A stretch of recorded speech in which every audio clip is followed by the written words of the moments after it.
Persebaya versus Persita, ex Bajul Ijo senilai 1,5 miliar bisa jadi ancaman. Punya tendangan roket? Seperti diketahui, Persebaya Surabaya bakal menjamu Persita Tangerang di Stadion Gelora Bung Tomo.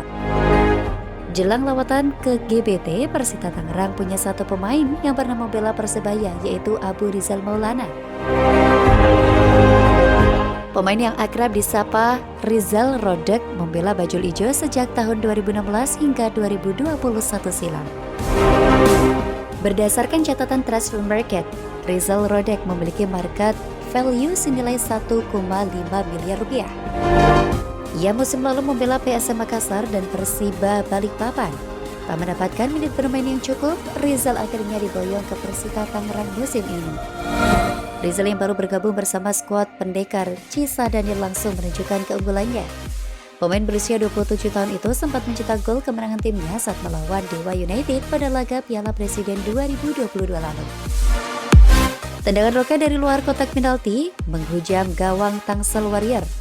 Di bawah asuhan pelatih Alfredo Vera, Rizal menampaknya mendapatkan kepercayaan penuh.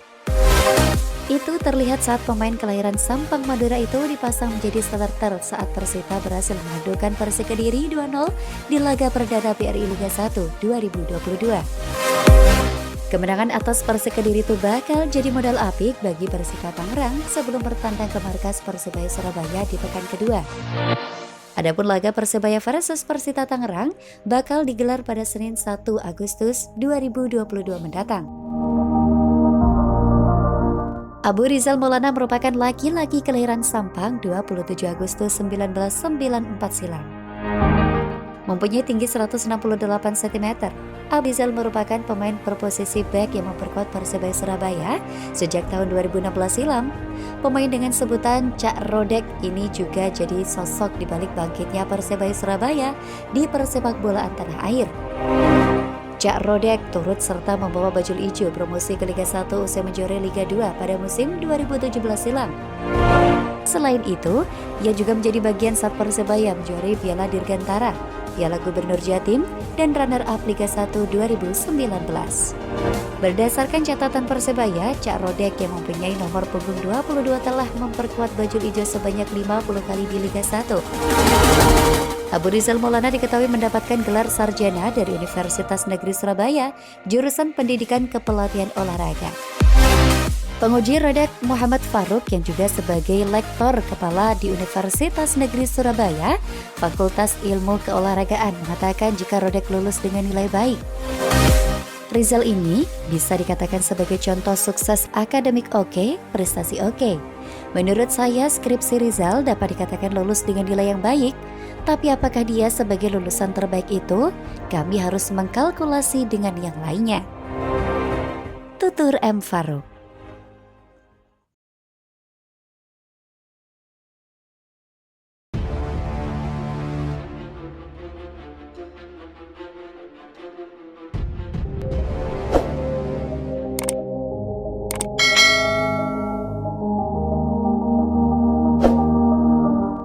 Alasan bek Persebaya Surabaya senilai 4,35 miliar gagal debut, Aji Santoso sudah berharap.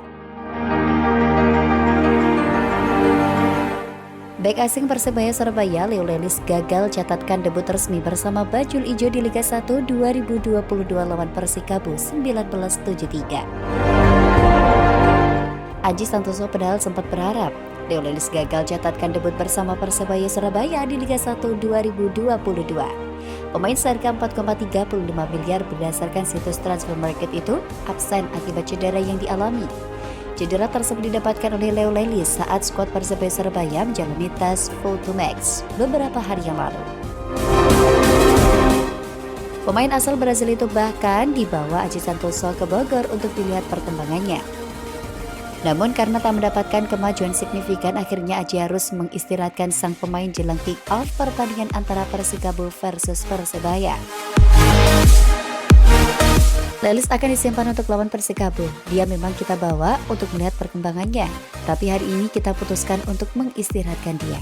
Ucap Aji Santoso seperti dikutip surya.co.id dari laman resmi Persebaya. Aji mengungkapkan, bahwa alasannya menyimpan Leo Leilis adalah tak mau mengambil resiko pada pemainnya.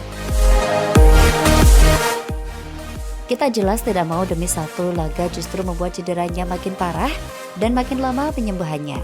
Lanjutnya, posisi yang ditinggalkan Leo Leilis pun akhirnya ditampil oleh Dandi Maulana yang bertandem dengan Rizky Ridho.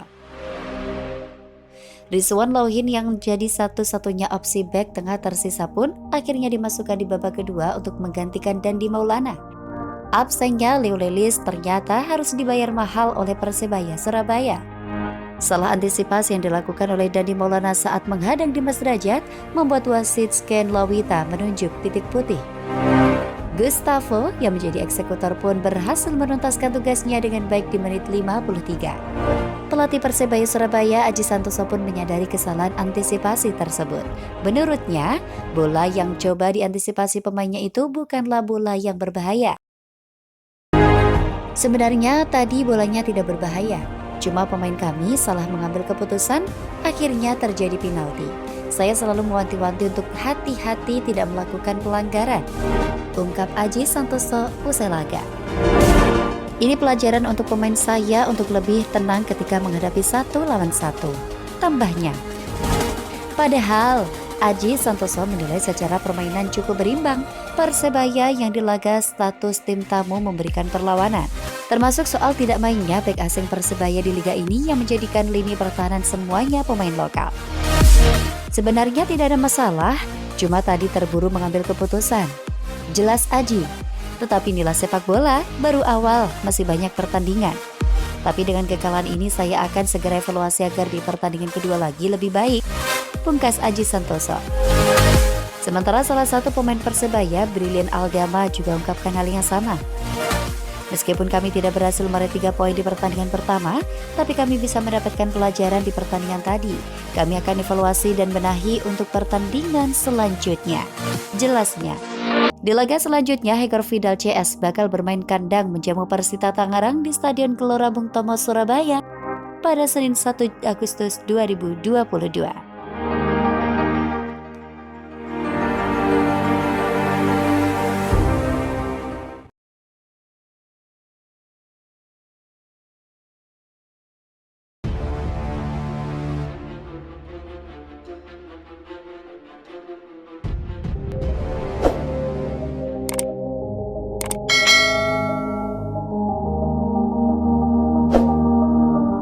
Aji Santoso beber fakta kekalahan Persebaya Surabaya dari Persikabo 1973. Kesalahan pemain belakang. Pelatih Persebaya Surabaya, Aji Santoso membeberkan fakta kekalahan Persebaya Surabaya dari Persikabo 1973 dengan skor 0-1 Senin 25 Juli 2022 malam di Stadion Patriot Pakansari. Laga pekan pertama Liga 1 2022. Menurut Aji, penalti yang didapatkan oleh Persikabo 1973 karena kesalahan pemain belakang yang tidak tenang mengambil keputusan. Menurutnya, hal itu lantaran pemain belakangnya terburu-buru mengambil keputusan hingga berubah pelanggaran dan hadiah penalti untuk tuan rumah. Gol kemenangan Persikabo dicetak oleh Gustavo menit 53 melalui tendangan penalti. Sebenarnya tadi bolanya tidak berbahaya, cuma pemain kami salah mengambil keputusan akhirnya terjadi penalti. Saya selalu mewanti-wanti untuk hati-hati tidak melakukan pelanggaran, ungkap Aji Santoso seusai laga. Ini pelajaran untuk pemain saya untuk lebih tenang karena menghadapi 1 lawan 1, tambahnya. Padahal Aji Santoso menilai secara permainan cukup berimbang. Persebaya yang di laga status tim tamu memberikan perlawanan. Sebenarnya pertandingan tadi berjalan dengan cukup berimbang meskipun kami bermain away. Tetapi kesalahan pemain belakang dan itu menurut saya satu-satunya peluang yang dimiliki Persikabo, sebut pelatih berlisensi AFC Pro itu.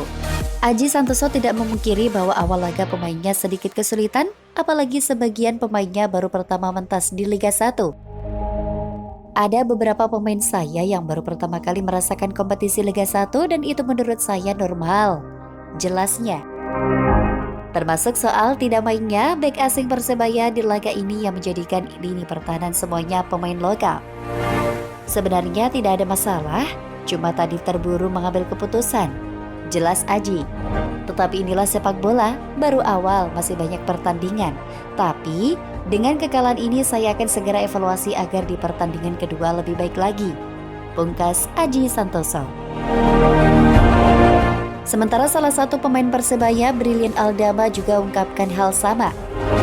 Meskipun kami tidak berhasil meraih 3 poin di pertandingan pertama, tapi kami bisa mendapatkan pelajaran di pertandingan tadi.